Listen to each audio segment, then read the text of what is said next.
আসসালামু আলাইকুম। আমি আজকে এই গুড নাইট একটি পাওয়ার প্লাস, এটা মশা নিরোধক একটা ডিভাইস ইলেকট্রিক, এটা আসলে কাজ করে কিনা এটার একটা রিভিউ দিচ্ছি, আনবক্সিং করে দেখাবো এবং কিভাবে ইনস্টল করে সেটাও দেখানোর চেষ্টা করব। প্রথমে আমি এটাকে আনবক্সিং করব এবং এটার প্রাইস জানাবো এবং এটা কিভাবে কাজ করে সেটার নির্দেশনা দেওয়া আছে সেটাও আমি দেখাই দেবো একদম প্র্যাকটিক্যালি। এটা খুলে দেখাচ্ছি। ভিতরে একটা ডিভাইস দিয়েছে যেটা ইলেকট্রিক কয়েল, এটার ভিতরে এখানে একটা সুইচ আছে, অ্যাক্টিভ আর নর্মাল দুইটা মোডে ইউজ করা যাবে। একটা ইন্ডিকেটর বাল্ব দেওয়া আছে যেটা অ্যাক্টিভ আছে নাকি ইনঅ্যাক্টিভ আছে এটা বোঝার জন্য।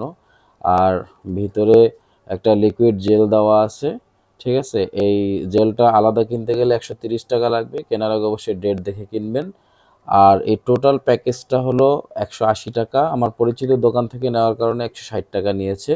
তো এটা কিভাবে ইনস্টল করে দেখাই।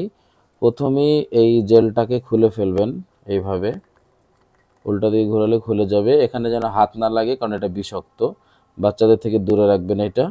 আর এই ক্যাপটার এখানে একটা প্যাচ আছে, এটা এটা এখানে ভিতরে ঢুকায় এটা ডান দিকে মোচড় দিলে এটা লক।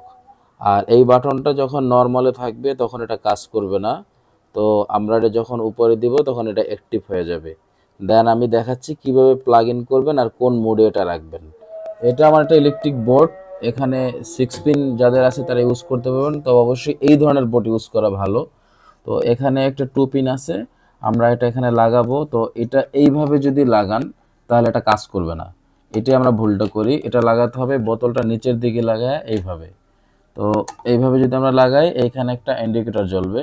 তো এইটা এখন নর্মাল মোডে চলতেছে, এটা আপনার এই মোডে দিয়ে দিলে কালারটা চেঞ্জ হবে, অর্থাৎ অরেঞ্জ কালার আসবে, দেন এটা অ্যাক্টিভ হবে। তো এটা অ্যাক্টিভ হওয়ার 20 মিনিট পর্যন্ত ঘরের দরজা বন্ধ রাখবেন, ঠিক আছে। 20 মিনিট পরে ঘরে দেখবেন আর কোনো মশা নাই। এটা ছিল এটা রিভিউ। এভাবে আপনি চাইলে ওভারনাইটও চালাতে পারেন, কোনো অসুবিধা নেই। ধন্যবাদ।